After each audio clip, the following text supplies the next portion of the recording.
Different's great, but being different for the sake of being different, I'm not a big fan of, right? If you just want to be different for the sake technology of it. But increased, I would hide behind it. And you start to hear some of their challenges, and yes. Because it speaks to the core of who you are and what drives you forward.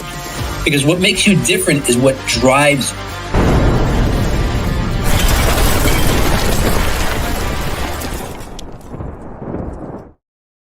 What's up, and welcome everyone to the Master Connector Show. I'm your co-host, Rob Genovesi. We want to thank you for joining us here today, and we hope you're joining us every week as we go live on LinkedIn, 1 p.m. Eastern Time, bringing you amazing guests. You know, my buddy Steve, he reaches out and connects with so many people, and he's only bringing you the cream of the crop because, you know, he and I go way back, and we were always taught, you know, learn from people who have gone before you. Learn from those more successful than you so you can be successful too. We all have knowledge, and in between those knowledge pieces are the gaps. We want to fill in the gaps by bringing you amazing people. And, you know, we hope you're joining us here every week. But if you can't, we get it. You're busy. You're building your thing. You're being successful. Go to masterconnector.show because we have the lineup of everybody coming up in the future. And we're booked out through the year. But, you know, we got the next 15 or so on there, and go down the list and find out who you need to hear from. Because the great thing about live is you can come here, you can ask questions, you can get answers, and therefore you do not have to walk away going, I still don't understand whatever it is. You know, we were taught never leave an event without getting your question answered. So do that. Go to masterconnector.show. and check that out. And if you want to be a guest on the show or a sponsor of the show, you can click those links in there and learn more about that.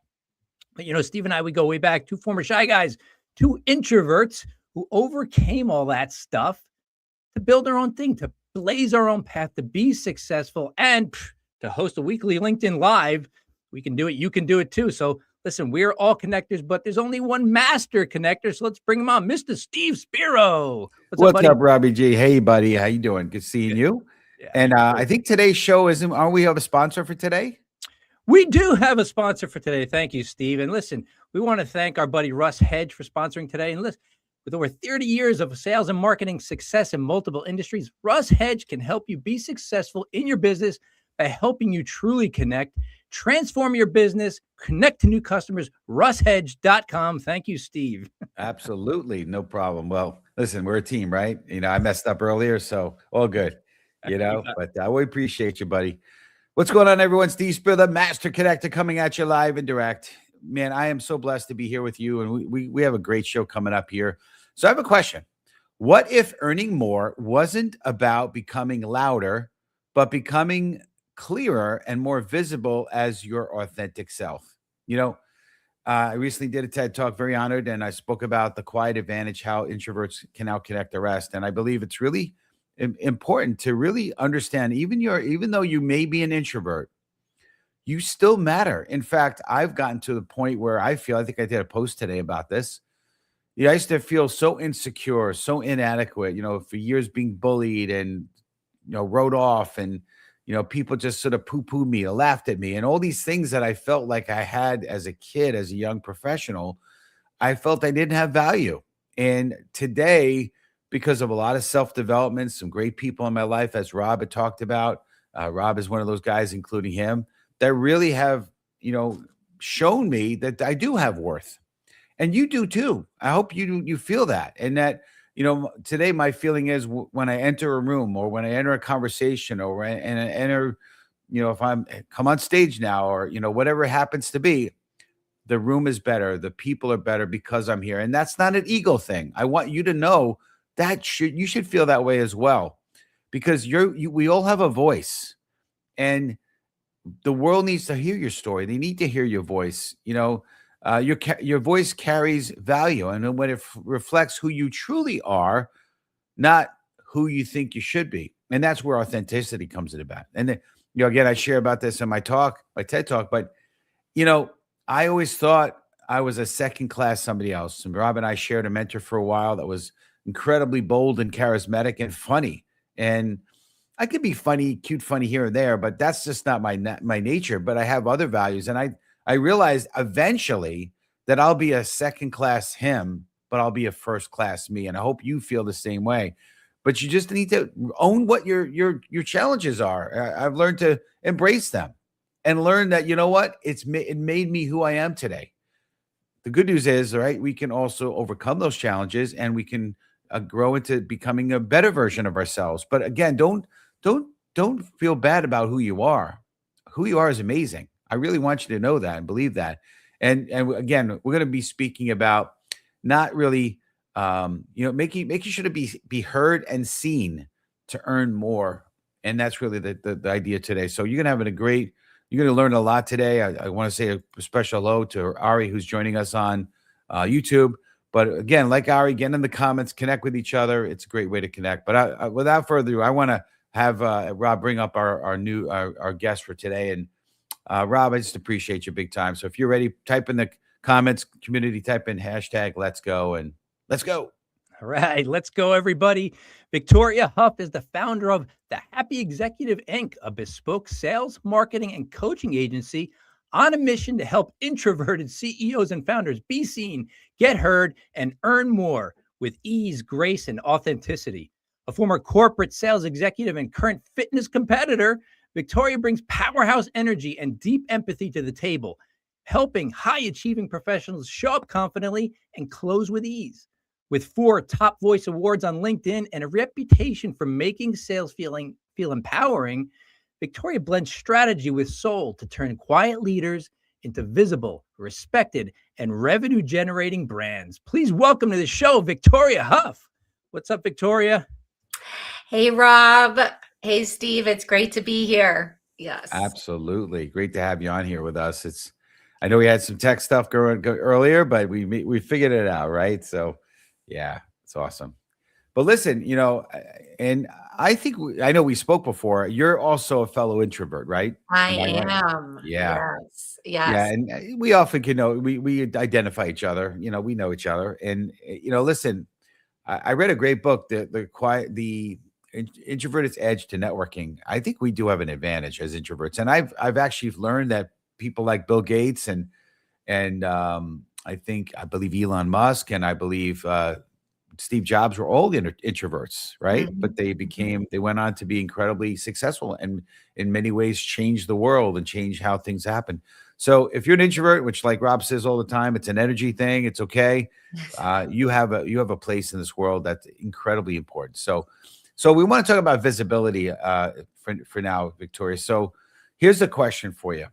Why is visibility one of the most overlooked leadership skills for introverts? Well, one of the things that I found is that introverts may believe that if they keep their heads down, they stay focused, they're doing what they're supposed to be doing, that someone will notice, someone will tap them on the shoulder and say, hey, it's time for your promotion. But oftentimes that doesn't happen. Right. And it's super disappointing. And what pulls at my heartstrings, one of the reasons why I've taken a stand for this, is because I've been there. First of all, when I was at AT&T, I was in a similar position until I learned, that it was up to me. It wasn't up to anyone else to say, hey, it's your turn to get promoted, So one of the things that I feel very strongly about is that if we don't help or guide introverts to learn to be more visible and to be heard, that their confidence plummets, because, then all of a sudden they're thinking, well, I must not be doing the right thing, or they fall into a victim mode, like, well, I don't have the right boss. I don't have the right company. That's what I've seen. I'd love to hear what you guys think. I'm going to jump in because, and I was laughing while you were saying it, not because I was laughing at what you're saying. I was laughing because you took me back about 20 years when I was in corporate. And that's exactly, I mean, I never heard anybody say it like that. That's exactly what I thought. I thought, okay, I'm going to get noticed. They're going to pick me for the promotion. They're going to pick me for this role. And I would Mhm. sit there and I would wait. And I think back now, I'm like, how absurd to think that that's going to happen. And I guess, we chalk it up to maybe being an introvert, and that's kind of the hard wiring. But, the overcoming of that to you, like you said, you pick yourself, but there's more to than just saying, I want to, right? I want to hear that part. Right. You're right. Yeah. That's so very true. And in my situation, what was like a big aha moment, and I'm sure we've all had them. But when I was working in corporate at AT&T, I was that person. Kept my head down. I was looking for ways to be unique in approaching clients because I was new to sales. AT&T was my first sales job, and I'm very grateful. I really believe I wouldn't be where I am today if it wasn't for AT&T. Okay, so I don't have any hard feelings about that. I loved my time there. However, what what made me realize this was when I did my research and I found out about, talking about like finding out what their hobbies were, the prospects' hobbies, and then using analogies, how the AT&T phone system or the network would compare to that. I sat in a presentation and I heard someone else, one of my colleagues, present my idea as her own. And no one was like, hey, that, you know, Victoria did a white paper on that, kind of thing. So that just taught me, it opened my eyes. You know what I'm saying? Now, I wasn't bitter, but I thought, you know what? Uh, why did this happen? This happened because I didn't speak up. I didn't connect to the right people to let them know, to propose maybe let's see if we can get this, team wide, or let's see if we can get this, corporate wide kind of thing. So I took that as my action item to make sure that, my ideas are presented as my ideas, and then everyone else, of course, you give credit to. So that was, I think maybe we've all had some kind of a wake up call, but that was certainly mine. You're on mute there, Steve. Muted. Okay. So definitely no doubt about it for sure. And I think that what I've learned and I've seen in corporate America, being in and out of that world, different capacities, seeing the loud people, the ones that are super, as I mentioned, like my mentor, who's incredibly charismatic, and Mhm. how that you look at, you think that typical people that have leadership positions are loud and charismatic, and then I realize that it can't be that. So, but I want to talk about voice and what that means in terms of your performance and how you can be effective. So, community, type in hashtag voice. And here's the question, Victoria: how can someone be powerful and persuasive without being loud or performative? Performative, I guess is the word, right? Yes. So it's, like we were just talking about, it's not about volume, it's about precision, but what I have found is that a lot of people don't start at the right point. Like there may be too much of a backstory, or they're Mhm. talking about what they think the audience wants to hear. Mhm. And and it really needs to be reversed because we've all been trained and about what's in it for them. Yep. However, a lot of us, and I did the same thing, so everything I'm teaching today I've learned from Right. experience. But what do we taught? Well, we kind of give our entire resume, or because Why? Because maybe our confidence has gone down a little bit, or maybe that's what we think we're supposed to be doing, is, justifying our existence, so to speak. Mhm. And then hoping that the audience will be like, oh, that's great. Yeah. But if they're not able to connect, what's in it for them, like, how is it going to help them? Then the voice isn't heard, or the voice is turned off, or people Yep. are like, oh, she's full of herself, Yeah. or he's talking too much. What do you I guys have, think? I have a few people in my life, one of them that's incredibly close to me. And we asked them, I won't give you the gender because I don't want them to feel like I'm pointing at them. Okay. But when they're asked a question or they're trying to make a point, they're saying all sorts of background detail. And I'm like, where the heck is this going? Like, what the heck are you talking about? And then the point comes at the end, and I'm like, but I'm lost. Yeah. And instead, I try to say politely, why don't you start with the headline first, like the newspapers used to do, right? There's a headline, and then you read, like, start there. And then, yeah, if you want to give some backup, sure, but make your point first and back it up after. And so many people go the other way. It's crazy, right? Because, yeah, what are your thoughts on that, Victoria? Well, I think that a lot of people do it that way. Yeah. I really do. When you think, until you learn, until you become aware, that's a really good strategy. What you're teaching is just to, speak, make the statement. And then, of course, you can back it up with some other details after you figure out, what is the audience wanting, Yeah. because if we don't, if we're not able to connect to the audience, obviously we're not going to be able to help them. Right. Yep. Absolutely. So we're talking about clarity here, right? I mean, a big part of what we're talking about. So I want to community type in hashtag clarity. And I don't know if we're talking about it, but I know that there are potentially other mistakes. So what's the biggest mistake people make when they're trying to get heard?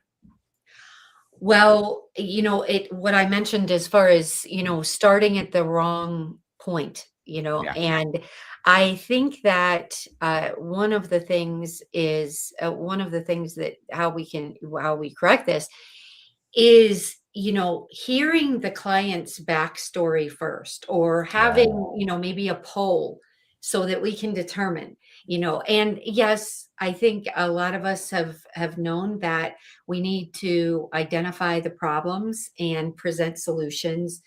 Back when I first started in sales, it was just all about benefits, Yep. benefits, Mhm. create a sense of urgency. Well, things have evolved from that standpoint, but I believe the way that I look at it is very similar to how you guys are presenting it. If we know the client's backstory, I feel then we can earn the right to give them some of our backstory. When it's relevant, Right. not irrelevant, like you were saying. And quite frankly, I believe that, when people are telling the backstory, or they're saying things, or going down rabbit holes, they're probably not aware of it. Yeah. You know what I'm saying? And that can be changed, because, I think that we've all been around people that they just don't know, or once they see it, they can't unsee it. Right. So I feel that that's part of what our mission is together, as fellow introverts, Yeah. to help guide people so they know what's important, and how can they emphasize the clarity. Yeah, Yep. I love that approach, Victoria. And, it's funny when we get a room full of introverts and we start really identifying with one another. When I first started out in business, I mean, I did learn to talk, but to get it going was always difficult. And that, what you Mhm. said, was my go-to. I would say to the other person, whether it's a prospect or even just networking, I would just say, tell me how you got to where you are. Right. Mhm. Say something. That $1 million question has gotten me so much business, because they don't just say what they do. they give you their entire journey, which is, well, you said, when you're in sales, you're looking for information. Right. They give you everything you need to know to be able to properly sell what you're selling to them. And honestly, that takes the pressure off you, especially as an introvert, where you get to hear their story and then it becomes a simple conversation. And to like I was laughing with Steve was saying earlier how people just go on sometimes because they don't know how to shut up because it's Right. uncomfortable. That's Like, true. how do I end this? Right. Mhm. And here's my tip for everybody out there. Here's the thing I learned from somebody somewhere. It's the polite interruption. If they're droning on and on, I just go, excuse me, wait a minute. I'm like, wait a minute, what you said right there. Tell me about that a little bit more. And it just kind of just shifts the Oh, I energy love a little that. bit. And Yeah. then you can ask questions and have a conversation. Right. I love that. I love that, Rob. One of the first things I learned in sales, and you just triggered this memory, but one of the first things I learned in sales was once you ask the question, like, are you ready to move forward or what, to be quiet. Because I had to learn that again the hard way because I would, before I knew better, I'd be putting in like these little highlight details because I was very uncomfortable with silence. Most people So are. we need to get comfortable, for those of us that aren't, we need, that's one of the things that needs to happen. If people are new in sales or they're new in, working with people, you have to be okay with that silence. The way I learned, I just count it. I don't know why it made me feel better. You know what I'm saying? But I just count it. And then I, no matter what, I wouldn't say a word. Yeah. So it usually it's usually at 5 to 7 seconds. So I have And a then, background in the martial arts, and as most of the community knows. And one of the books I read was I think it was Sansui, The Art of War, mhm, and it talks love that. about he gives the analogy of the samurai warriors that they would literally, these masters would stand in front of each other and not move at all. And the first that made the move was exposing themselves to a kill shot by lifting their Mhm. sword or whatever. And the one who moved first typically lost.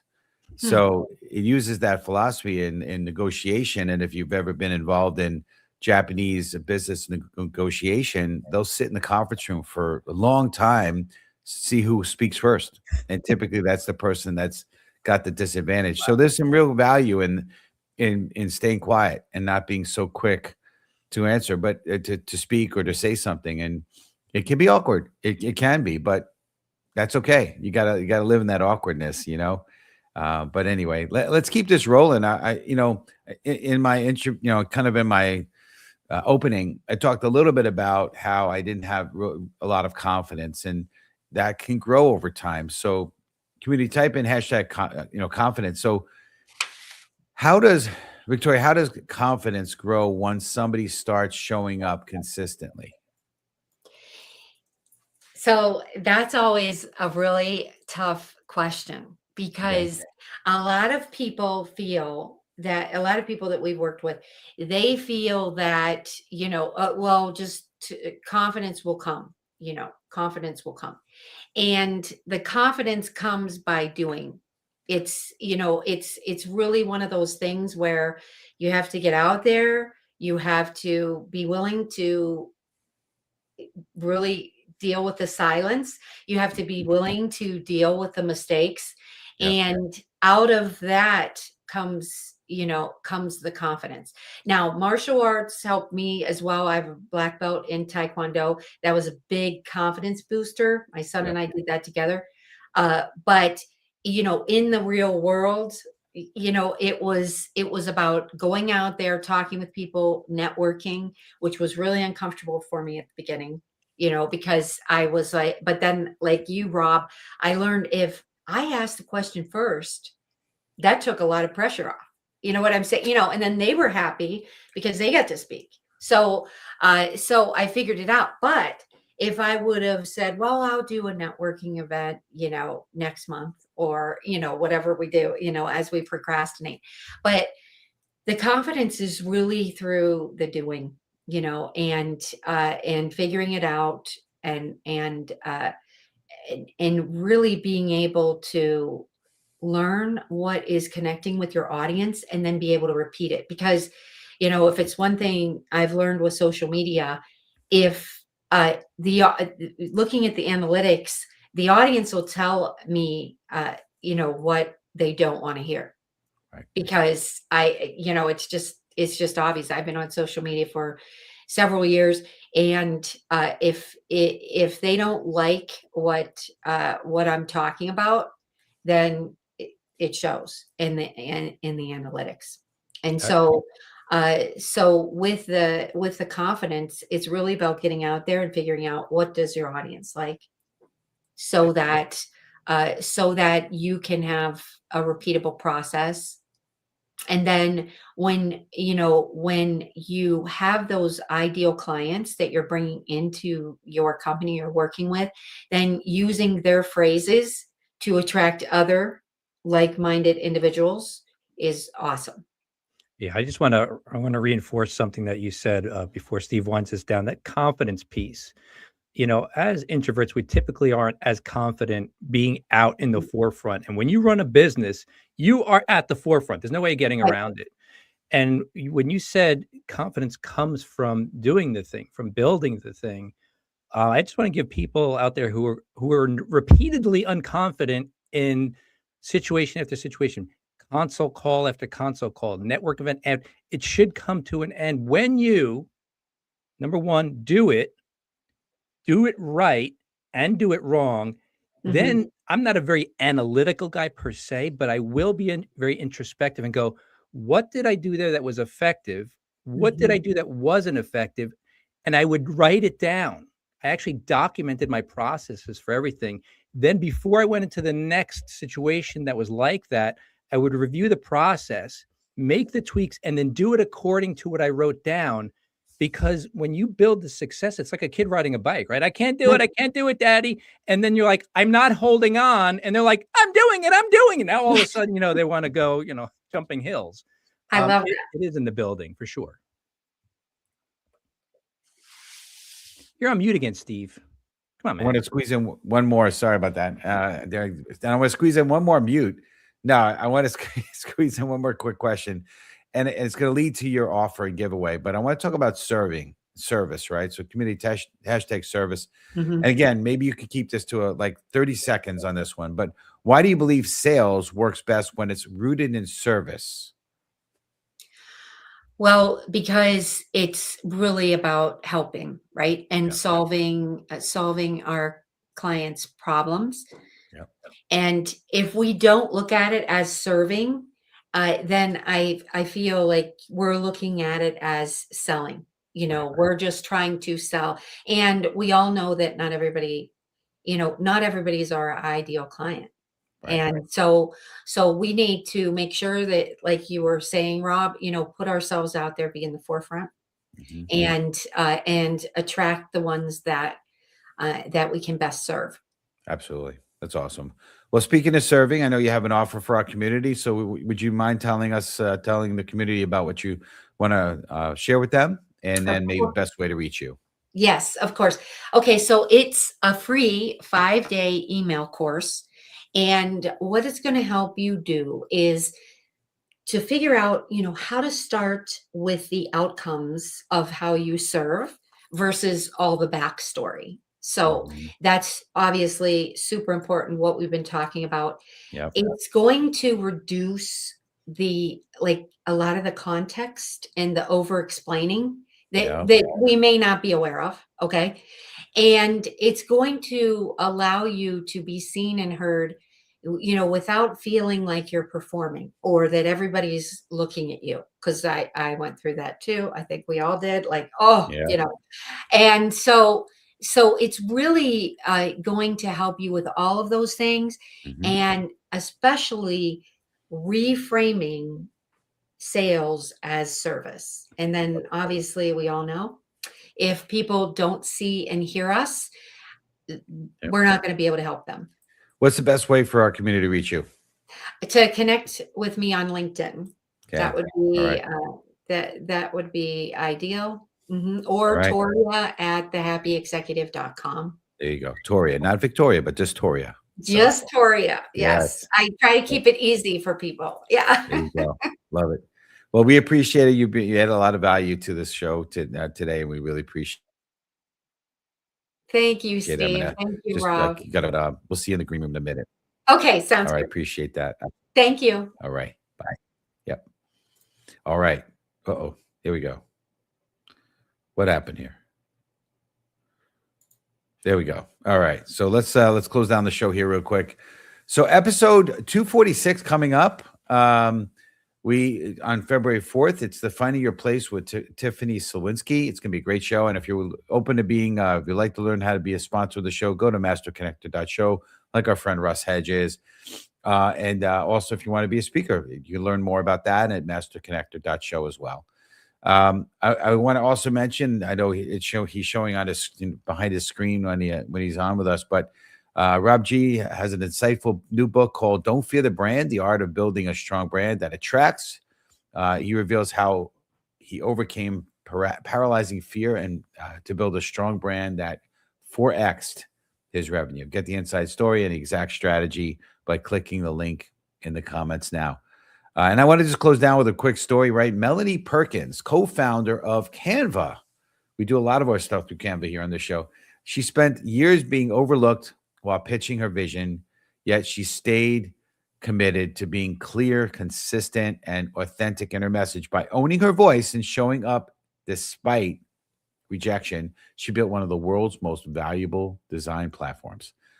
Let Melanie's journey, remind us that when we stop hiding and start serving with clarity, we don't just succeed, we help others find their voice, and so we can ultimately shine our light. God bless. We'll see you next week. And you start to hear some of their challenges, and yes, because it speaks to the core of who you are and what drives you forward. Because what makes you different is what drives you.